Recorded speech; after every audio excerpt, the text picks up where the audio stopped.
Hello, I'm in Hessel by the Humble Bridge. Hello, I'm in Hessel, which is by the Humber Bridge, and this is the beginning of the Yorkshire Wolds Way, which I'm intending to walk over the next 7 days.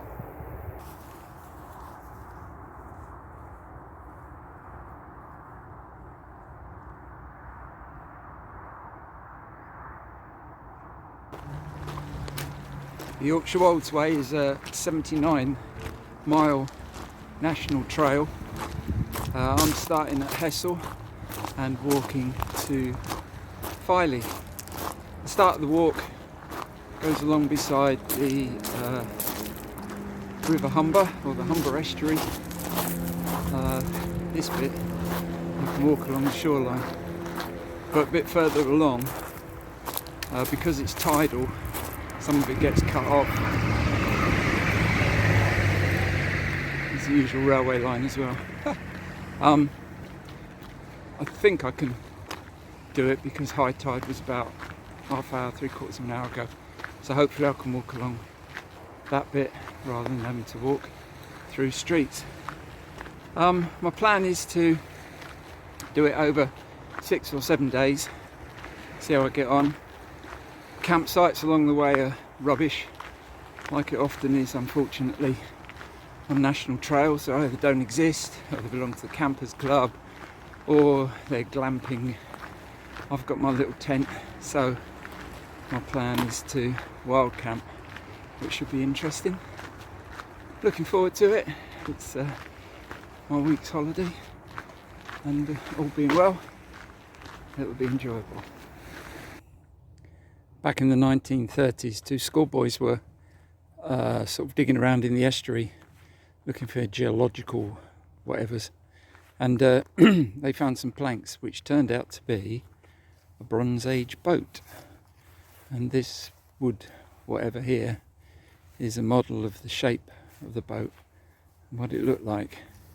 Apparently in the 1940s they discovered another one, and they're both in the Maritime Museum somewhere around here. This is the estuary. It's been really nice looking out over the river as I've been walking. As it turns out, not much of the path so far has been on the shoreline, and the path itself's been a little bit tedious, but the river's been a nice distraction.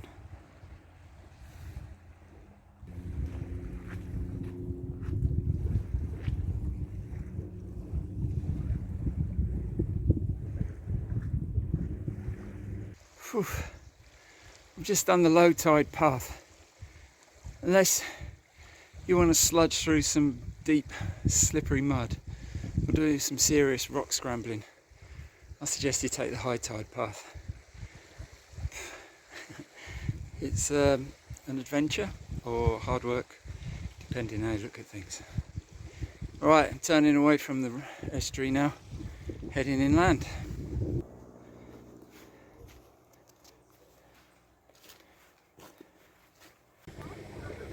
After leaving the estuary, the path went through some very welcome, shaded, cool woods, and it's brought me to the village of Welton. In my book it describes it as one of the prettiest villages along the Wolds, and it's definitely got some very nice coffee and cake, so I'll recommend a stop here if you want to.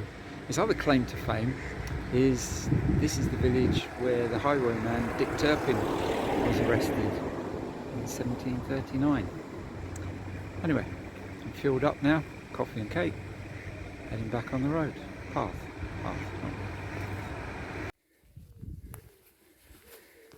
This is my first day, it's just north of Welton.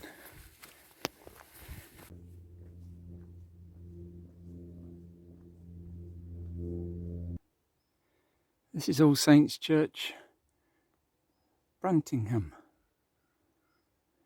Very picturesque, peaceful.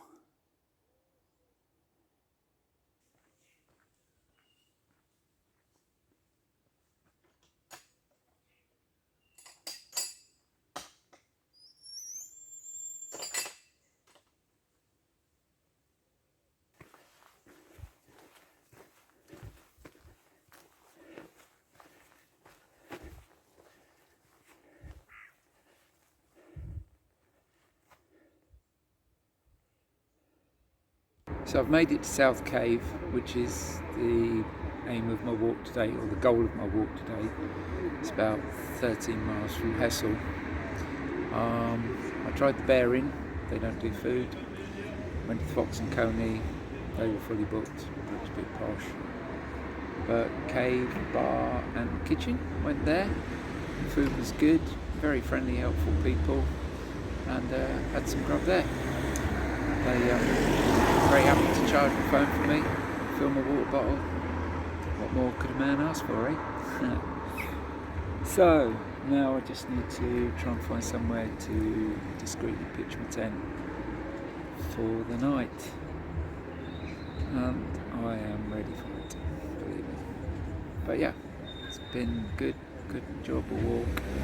A lot of tracks along the way, some roads, fields, quite a bit of quite a bit of ups and downs. I think the clue's in the word Wolds, isn't it? This is my tent pitch for the night. It's not exactly stealth camping because, as you can see, there's a path there, but I don't know if anybody much is going to come up here this time of night. Sunset through trees, that's nice. So hopefully it'll be a quiet night. Get ready for tomorrow. End of day one. Good morning and welcome to day 2. Don't know if you can see that view behind me, but it's pretty cool. It was a good night's sleep. It's about 7:30 now. I had my breakfast and so on and so forth, and about to set off for the second leg. I had about 4 dog walkers walk past me this morning while I was clearing up. Not one of them said good morning. Miserable lot around here. Anyway, the other people I met yesterday, there were some friendly types yesterday, so some and some, innit? Anyway, it says it's about 11 miles. Probably do a little bit more than that. Find somewhere to pitch up again tonight.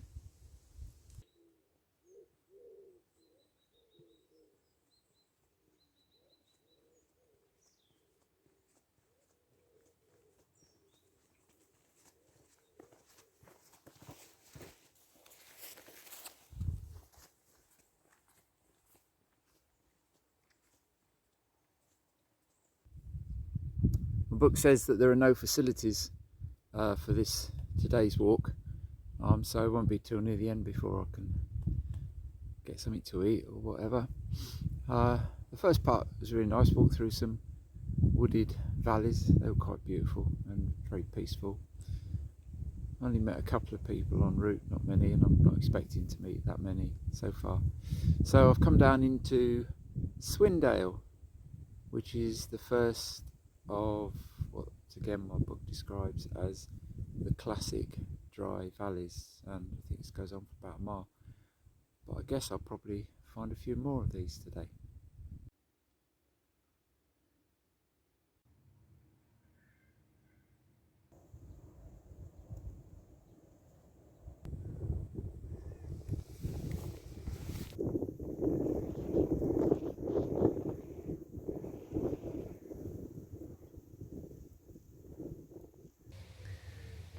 I'm in Goodman Ham.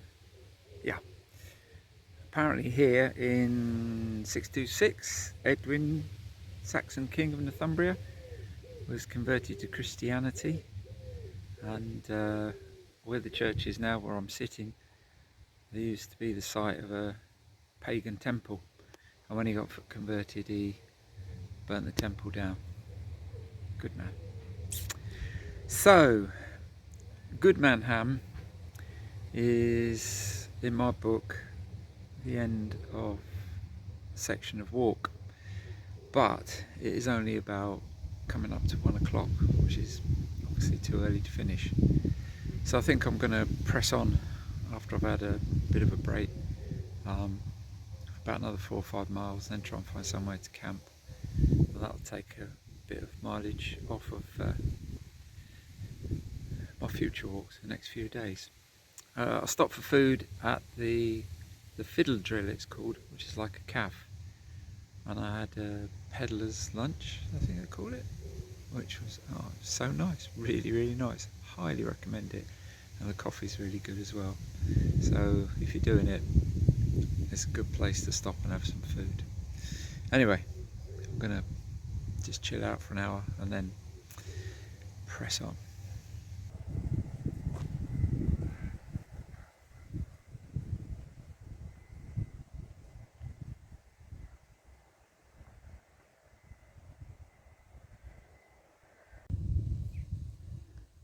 About 2.5 miles north of Goodman Ham. I'm now walking through Londesborough. Yeah, Londesborough Park. I think it used to have a big old mansion house, or there still is one up there somewhere. Don't know what those buildings are though. They're very interesting.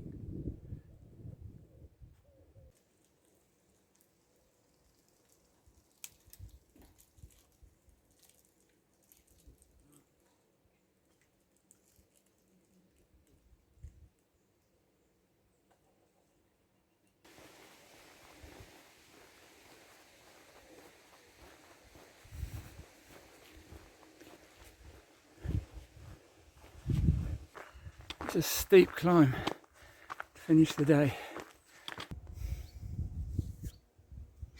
I asked some locals down in Nunborn Home, I think that's how you say it, if they got any ideas for somewhere to wild camp, and they said they've seen people in this field, so this is where I am. It's only about 5 o'clock, so it's still quite early, but I'm ready for it.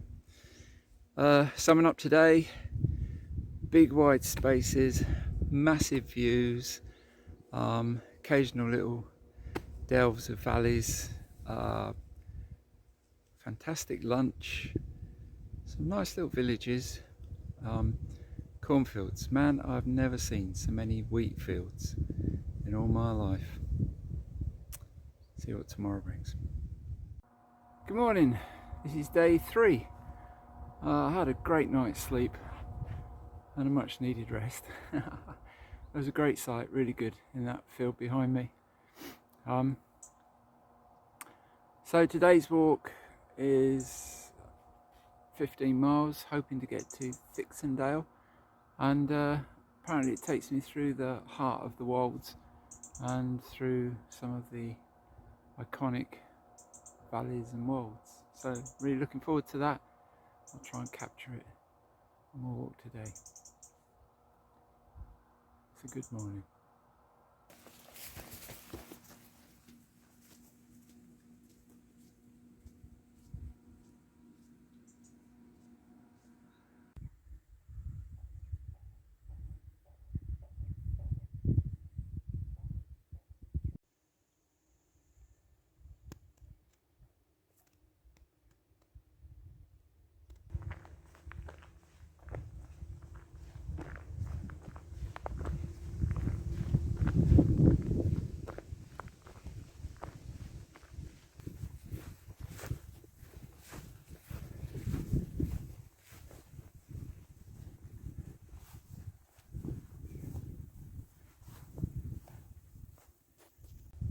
Down there is the village of Millington, which according to my guidebook sections is where I should have finished today. But because I pressed on a bit further, I'm moving on and heading to Dixondale, which is over that way somewhere.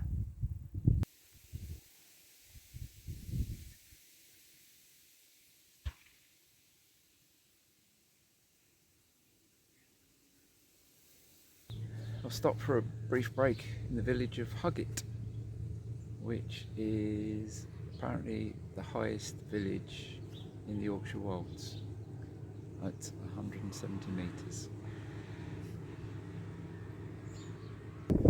Unfortunately, I seem to have run into a whole herd of people. There's as many behind me as there are in front.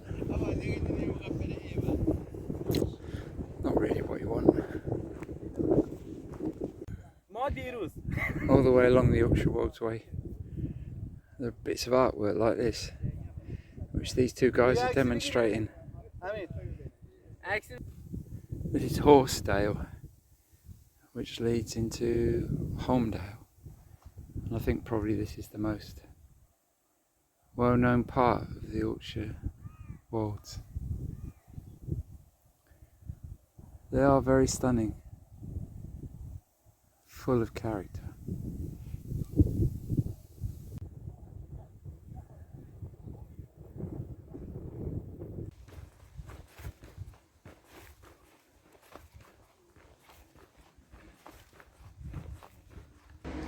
I'm sitting in the bus shelter of Fridaythorpe, which is probably the flashiest bus shelter I've ever seen in my life.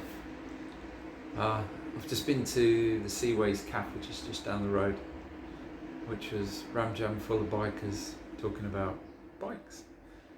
But I did do a nice bacon and sausage roll and coffee, so that was good. Right, so Fridaythorpe. This claims to be the highest village in the Wolds, at 1 metres, 1 metre higher than the other one. I don't know. Anyway, Friday probably comes from the word Freya, which is Danish, I think, for the goddess of love, and Thorpe again is Danish, probably meaning some sort of settlement. So maybe once upon a time there was a temple here to the goddess of love. Anyway, it's a really nice place. I'm going to stay here for a bit and chill out. It's only 2.5 miles to Dixondale. I don't really want to get there too early. Oh, also, it is around about halfway. It is around about the halfway point on the Yorkshire Wolds Way. And apparently somewhere there's a sign that states that, which if I find it, I will show you.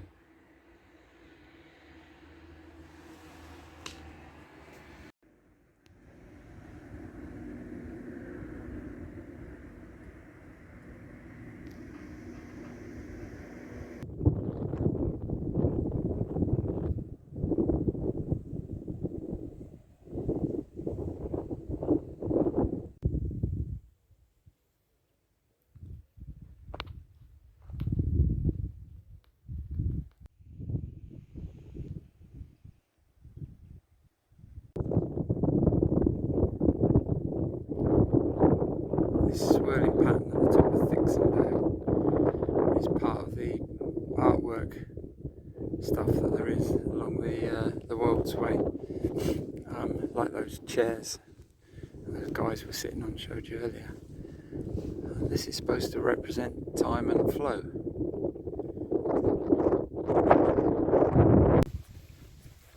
I'm now walking down Dixondale towards the village of the same name. In my book it says some people think this is the most enjoyable part of the Yorkshire Wolds Way, and I don't think I would particularly disagree with that. It's very restful. Down below me is the village of Dixondale, which was my target for today. Anyway, having arrived there, I've now got to try and find somewhere to pitch my tent. I talked to some of the locals and they suggested a spot which was out of the way, which might be okay. Filled my water bottle up at the village hall around the back. So now all I've got to do is find somewhere to put my tent. Well, the place where the lady suggested wasn't really very good.